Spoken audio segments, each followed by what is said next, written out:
നമസ്കാരം, പ്രവാസി മലയാളിയിലേക്ക് ഏവർക്കും സ്വാഗതം. ജീവിതഭാരവും പേറിക്കൊണ്ട് പ്രവാസ ലോകത്ത് ഒട്ടുമിക്ക മലയാളികളും എത്തിപ്പെടുന്നത് സ്വന്തമായി ഒരു വീട്, അവിടെ സന്തോഷത്തോടെയും സമാധാനത്തോടെയും കുടുംബവുമൊത്ത് കഴിയുക എന്നതാണ്.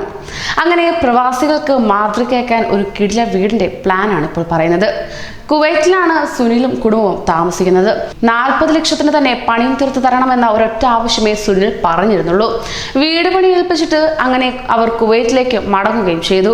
കയറി താമസിക്കാൻ 2 ആഴ്ച മുമ്പ് മാത്രമാണ് പിന്നീട് അവർ നാട്ടിലേക്ക് വന്നത് തന്നെ. വീട് വന്ന കണ്ട ഉടനെ അത്യധികം സന്തോഷവും സംതൃപ്തിയുമായി എന്ന് പറയുകയും ചെയ്യുകയുണ്ടായി. NH-47 നിന്നും 2 കിലോമീറ്റർ മാത്രം മാറിയുള്ള സ്ഥലമാണെങ്കിലും വീടിരിക്കുന്ന പ്രദേശം തികച്ചും ഗ്രാമാന്തരീക്ഷം തന്നെയാണ്. അതോടൊപ്പം തന്നെ ഉടമസ്ഥന്റെ തറവാട് വീടിനോട് ചേർന്ന് തന്നെയാണ് പുതിയ വീടും.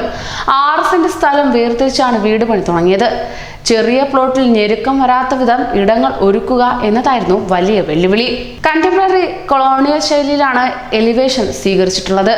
പർഗോളയും ഗ്ലാസും റൂഫിംഗ് രീതിയുമെല്ലാം പരസ്പരം ചേർന്ന് പോകും വിധം ഒരുക്കിയിരുന്നു.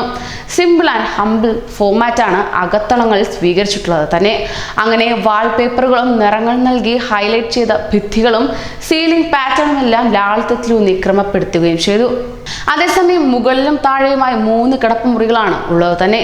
ലിവിംഗ്, ഡൈനിങ്, കിച്ചൺ എല്ലാം വിശാലവും സുന്ദരവുമാക്കി ഒരുക്കിയിരിക്കുന്നത് കാണാം.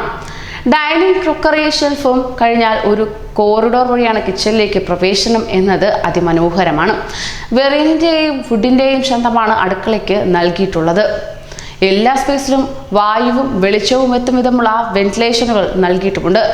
ഡൈനിങ്ങിൽ നിന്നുമാണ് മുകളിലേക്കുള്ള സ്റ്റെയറിന് സ്ഥാനം നൽകിയിട്ടുള്ളത്. മുകളിലും അപ്പർ ലിവിംഗ്, 2 കിടപ്പുമുറി ഇത്രയുമാണ് ഉള്ളത് തന്നെ. ആവശ്യപ്പെട്ടതുപോലെ 40 ലക്ഷത്തിന് ഇന്റീരിയറിലെ ഫർണിഷുകൾ ഉൾപ്പെടെ എല്ലാം പൂർത്തിയാക്കി കൊടുത്തു. വീട്ടുകാരുടെ ആവശ്യങ്ങൾ മാത്രമാണ് ഇവിടെ അലങ്കാരങ്ങളായി പരിവർത്തിച്ചിരിക്കുന്നത്. അതുകൊണ്ടാണ് പറഞ്ഞ ബജറ്റിൽ വീട് പൂർത്തിയാക്കാനായത് തന്നെ. ഇത്തരത്തിൽ കുറഞ്ഞ ചെലവിൽ പ്രവാസികൾക്ക് സന്തോഷത്തോടെ താമസിക്കേണ്ട ഒരു വീടാണ് ഇവിടെ പരിചയപ്പെടുത്തിയത്. കൂടുതൽ പ്രവാസി വാർത്തകൾക്കായി ഈ ചാനൽ സബ്സ്ക്രൈബ് ചെയ്യൂ.